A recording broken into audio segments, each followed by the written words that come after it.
पिशोर गांव में महावितरण एमसीईबी द्वारा लगाए जा रहे प्रीपेड मीटर का ग्रामीणों ने जोरदार विरोध किया। ग्राम पंचायत के सरपंच, उप सरपंच और सदस्यों ने इसे आम उपभोक्ताओं पर आर्थिक बोझ बताते हुए दमनकारी शर्तों के खिलाफ प्रदर्शन किया।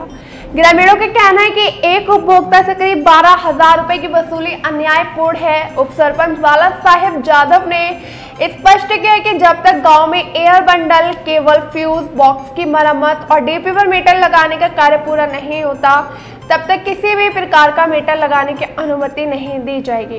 उप सरपंच ने महावितरण के इस फैसले की निंदा करते हुए कहा है कि ये निर्णय पूरे महाराष्ट्र में उपभोक्ताओं के खिलाफ है और पिशोर ग्राम पंचायत इसकी कड़ी आलोचना करती है। ग्रामीणों ने मांग की है कि पहले आवश्यक मरम्मत और तकनीकी सुधार किए जाएं, फिर मोटर लगाने पर विचार हो।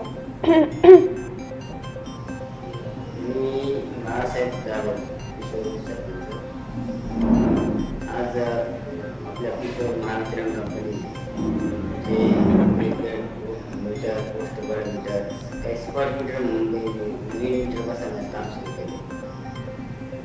ते जे 12,000 ते ग्राहकाच्या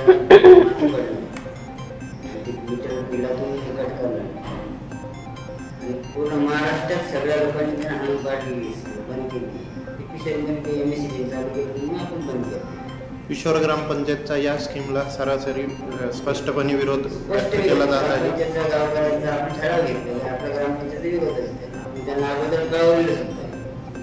म्हणजे आपल्या म्हणण्यानुसार सरळ सरळ ग्राहकांना 12,000 रुपयाचा भूदंड या मीटरद्वारे बसणार असेल।